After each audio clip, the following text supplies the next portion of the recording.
खबर छोटी हो या बड़ी मगर बेबाक होगी। हर खबर पर होगी पैनी नजर। आप देख रहे हैं बिजनौर दस्तक। आदाब नमस्कार, मैं हूं आपके साथ शाफिया अंजुम। आप देख रहे हैं बिजनौर दस्तक। खबर है नजीबाबाद से। नजीबाबाद का गौरव Abdullah Parvez junior world national championship में शामिल होकर कोरिया में भारत का प्रतिनिधित्व करेगा। होनहार अब्दुल्ला परवेज को दुआएं और मुबारकबाद देने का सिलसिला जारी। नगर के वरिष्ठ चिकित्सक डॉक्टर एसएम परवेज का प्रतिभावान पुत्र Abdullah Parvez international shooting sports federation के बैनर तले कोरिया में आयोजित होने वाली जूनियर विश्व शूटिंग चैंपियनशिप में भारत का प्रतिनिधित्व करेगा। अब्दुल्ला का चयन विश्व शूटिंग चैंपियनशिप में होने से नगर ही नहीं जनपद में खुशी का माहौल है। मोहल्ला वाहिद नगर निवासी डॉक्टर एसएम परवेज के पुत्र अब्दुल्ला परवेज का चयन जूनियर विश्व शूटिंग चैंपियनशिप के लिए हुआ है। जुलाई माह में कोरिया में आयोजित होने वाली चैंपियनशिप में अब्दुल्ला अपने जौहर विश्व स्तर पर दिखाएगा। पिता डॉक्टर परवेज ने बताया कि नेशनल राइफल एसोसिएशन द्वारा वर्ष 2022 में विश्व चैंपियनशिप के लिए ट्रायल में अब्दुल्ला का चयन टॉप 6 में हुआ था। अब्दुल्ला का चयन विश्व चैंपियनशिप के लिए हो गया है। आपको बता दें कि इससे पूर्व अब्दुल्ला नेशनल चैंपियनशिप में भी उत्तर प्रदेश का प्रतिनिधित्व कर गोल्ड एवं सिल्वर मेडल जीत चुका है। प्री नेशनल में भी अब्दुल्ला ने ब्रॉन्ज मेडल जीता। उनका छोटा भाई हमजा परवेज, खुद पिता डॉक्टर परवेज नेशनल स्तर के शूटर हैं, जबकि माता राज्य स्तर पर शूटिंग में अपनी प्रतिभा का लोहा मनवा चुकी हैं। आदाब नाजरीन, इस वक्त हम मौजूद हैं नजीबाबाद के वरिष्ठ चिकित्सक डॉक्टर एसएम परवेज साहब के यहाँ पर। आपको बता दें कि उनके प्रतिभावान बेटे अब्दुल्ला परवेज का चयन विश्व शूटिंग चैंपियनशिप के लिए हुआ है। कोरिया में आयोजित होने वाली विश्व चैंपियनशिप के लिए अब्दुल्ला परवेज भारत का प्रतिनिधित्व करेंगे। आपकी मुलाकात कराते हैं इस होनहार प्रतिभावान अब्दुल्ला परवेज से। अब्दुल्ला परवेज, बिजनौर दस्तक में आपका बहुत बहुत स्वागत है। इस्तकबाल। चयन जो है विश्व शूटिंग चैंपियनशिप के लिए हुआ है जी। कोरिया में आयोजित होने वाली शूटिंग प्रतियोगिता में आप भारत का प्रतिनिधित्व करेंगे। जी। सबसे पहले तो बिजनौर दस्तक परिवार की ओर से आपको बहुत बहुत मुबारकबाद। आपका चयन जो है विश्व स्तरीय शूटिंग प्रतियोगिता के लिए हुआ है, क्या कहना चाहेंगे आप? सबसे पहले तो मैं धन्यवाद करना चाहूँगा यहाँ पे इतने सारे लोग, मैं अभी दिल्ली से लौटा हूँ, जैसे कि इतने सारे लोग मेरा हौसला अफजाई करने और मुझे मुबारकबाद देने आए हैं। और उसके बाद मैं बिजनौर दस्तक का एक अलग से शुक्रिया करना चाहूँगा कि आप ये न्यूज़ कवरेज करने मेरे घर पर आए। आपने जो है यहाँ जो इसका सफ़र तय किया है विश्व चैंपियनशिप के लिए, इसका श्रेय आप किसे देना चाहेंगे? इसका श्रेय किसी एक इंसान को देना बहुत मुश्किल होगा। ये कई हज़ार लोगों की दुआओं का नतीजा है जो आज आप सब देख पा रहे हैं। इसका क्रेडिट इसलिए मैं किसी एक को नहीं दे पाऊँगा, लेकिन सबसे ज़्यादा अगर किसी को इसका श्रेय, इसका क्रेडिट देना है तो वो मेरी फैमिली है।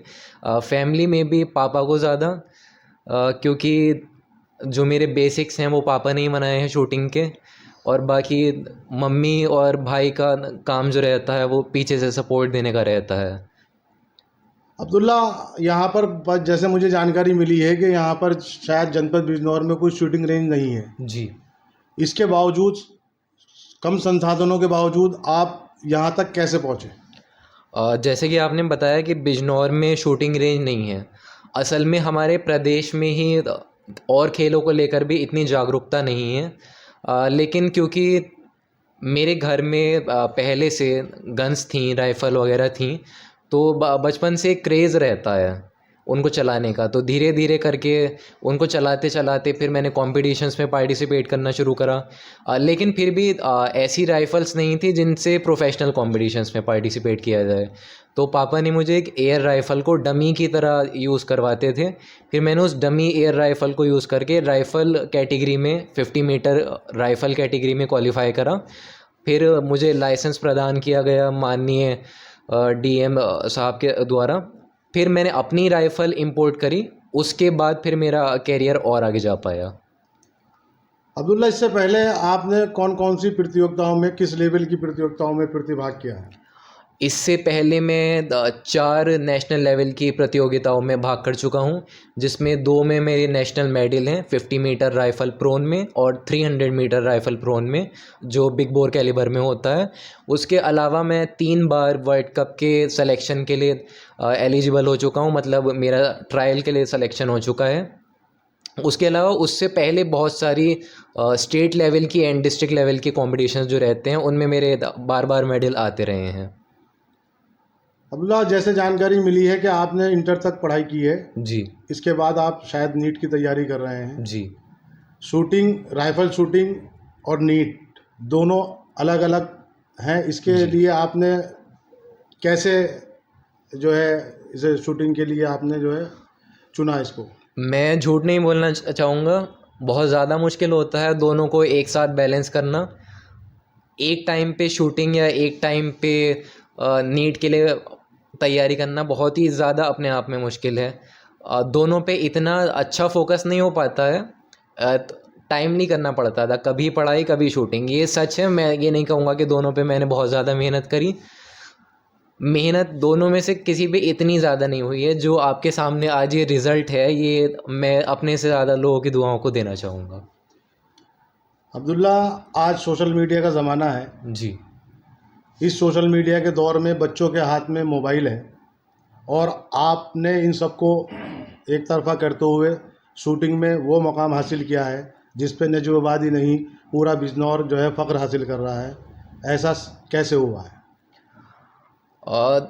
मोबाइल की जहाँ तक बात रही, जिस चीज़ को हम अपने बच्चों को देंगे वो उसी में आगे जाने की कोशिश करेंगे। मेरा मतलब ये नहीं है कि फ़ोन वो चलाएंगे, फ़ोन देंगे तो, लेकिन क्योंकि जैसा हम देख सकते हैं आजकल छोटे छोटे बच्चों के हाथ में फ़ोन दे दिया जाता है, तो इससे गलत असर तो बेशक उन पे पड़ेगा। उससे बचने के लिए मैं आपको ये उपाय देना चाहूँगा कि आप प्लीज़ अपने बच्चों को स्पोर्ट्स में या किसी भी एक्स्ट्रा करिकुलर एक्टिविटी में भाग लेने के लिए प्रमोट करें, उनको एनकरेज करें।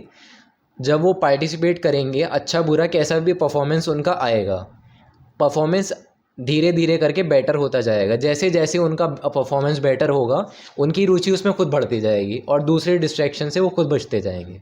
अपने साथियों को क्या पैगाम देना चाहते हैं? मेरे जितने भी साथी ये वीडियो देख रहे हैं या मेरे वीडियो नहीं भी देख पा रहे हैं, जो मेरे साथ दिल से जुड़े हुए हैं, उनका सबसे पहले तो मैं बहुत ज़्यादा शुक्रिया अदा करना चाहूँगा।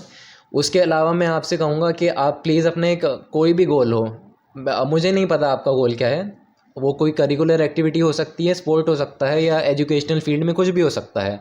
आप अपने गोल पे अगर फोकस्ड रहेंगे और अपनी दुआओं में अगर आपके ताकत है, दुआएं करना आप कभी ना छोड़ें, ना उम्मीद ना हो। एक लक्ष्य तय कर लें अपना। हमारे लिए चीज़ें जो हैं वो पॉसिबल और इम्पॉसिबल में डिवाइड होती हैं, लेकिन अल्लाह के लिए वो सारी चीज़ें पॉसिबल हैं। तो आप अपनी दुआएं करना कभी बंद ना करें, क्योंकि कबूल करने वाले अल्लाह हैं। तो आप अपनी दुआएं हमेशा जारी रखें, कभी भी आप निराश ना हो कि इतने साल हो गए हैं या इतना टाइम हो गया है या इतने अटैम्प्ट्स हो गए हैं किसी चीज़ में, मैं इस चीज़ को हासिल नहीं कर पाया हूँ। तो आप अपनी दुआओं में जो है कंसिस्टेंसी रखें, कभी भी आप उससे निराश ना हो कि मुझे इतने समय तक नहीं मिला। हो सकता है कि जिस स्टेप पे हो उससे अगले स्टेप पे ही आपको मिलने वाला हो, लेकिन आप उससे पहले ही निराश होकर बैठ जाएं। बेशक। अब्दुल्ला, आपका पूरा परिवार जो है शूटिंग से जुड़ा हुआ है, जी, शौक़ रखता है। आपके छोटे भाई हमज़ा हमज़ा परवेज़ भी यहाँ बैठे हुए हैं, इनके बारे में भी क्या कहेंगे आप? सबसे पहले तो मैं बताना चाहूँगा, हमज़ा मेरा भाई लेफ़्ट हैंडर है। बहुत कम लोग रहते हैं, बहुत नहीं भी रहते, लेकिन राइट हैंडर ज़्यादा रहते हैं। और ज़्यादातर आपने भी देखा होगा यहाँ पे राइफ़ल्स आती हैं राइट हैंडेड आती हैं। वो लेफ़्ट हैंडर है, लेकिन उसने राइट हैंड की राइफ़ल चला के नेशनल में 598.5 स्कोर, जो कि एक बहुत सॉरी मुझे इतना ढंग से याद नहीं रहा। तो हाँ, उसको वर्ल्ड चैम्पियनशिप के ट्रायल से कुछ डेसिमल स्कोर से रह गया वो। ये एक बहुत बड़ी बात है कि उसने अपने नॉन डोमिनेंट हैंड से ऐसा किया। अगर उसको लेफ़्ट हैंड से चलवाया जाएगा तो उसकी परफॉर्मेंस शायद और अच्छी आएगी। तो ये एक बहुत बड़ी बात है। और जैसे कि हम निराश होकर अगर कह दें कि हमारे पास ये चीज़ नहीं है या हम ये नहीं कर सकते, तो हमें उससे भी सीख लेनी चाहिए कि उसने किसी चीज़ के ना होते हुए भी एक अच्छा परफॉर्मेंस सबको दिखाकर प्रूव करा है। हमारे साथ में हमज़ा परवेज़ भी मौजूद है। हमज़ा, आपके भाई का सिलेक्शन जो है विश्व शूटिंग चैम्पियनशिप के लिए हुआ है, क्या कहेंगे आप? सबसे पहले तो मैं जितने भी लोगों ने दुआ करी थी मेरे भाई के लिए, उन सब का शुक्रिया करना चाहूँगा, क्योंकि अगर वो लोग दुआ ना करते तो आज शायद मेरे भाई यहाँ तक ना पहुँच पाते। अच्छा, आपका भी ट्रायल हुआ था, आपने भी ट्रायल में भाग लिया था, कहाँ कमी रही? मेरे में वैसे मैं कमी निकालता तो नहीं थी, लेकिन जहाँ तक मुझे लगता है कहीं ना कहीं मैं जो प्रोसेस रहता है इसमें, उसी में कमी रही थी। अच्छा, आगे क्या तैयारी है अब आपकी? आगे की वैसे मेरी तैयारी तो है कि वर्ल्ड चैम्पियनशिप में जाने का और साथ ही साथ नीट में करने का है मेरा। हमारे साथ जो है अब्दुल्ला परवेज़ के वालिद जनाब डॉक्टर एस एम परवेज़ भी मौजूद हैं। हम उनसे भी बातचीत करते हैं। डॉक्टर साहब, आपके बेटे का चयन जो है विश्व शूटिंग चैम्पियनशिप के लिए हुआ है, क्या कहेंगे आप? सबसे पहले तो बिजनौर दस्तक चैनल का मैं तहे दिल से शुक्रगुजार हूँ कि उन्होंने टाइम निकाला और हमारे घर पे आकर मेरे बच्चों की हौसला अफजाई करी और मुझे इज़्ज़त बख्शी है। साथ ही साथ जो दर्शक आपके ये सारे चैनल देख रहे हैं, उनका भी मैं शुक्रिया अदा करना चाहता हूँ कि उन्होंने इस चैनल को सपोर्ट करा और ये चैनल यहाँ तक पहुँच पाया।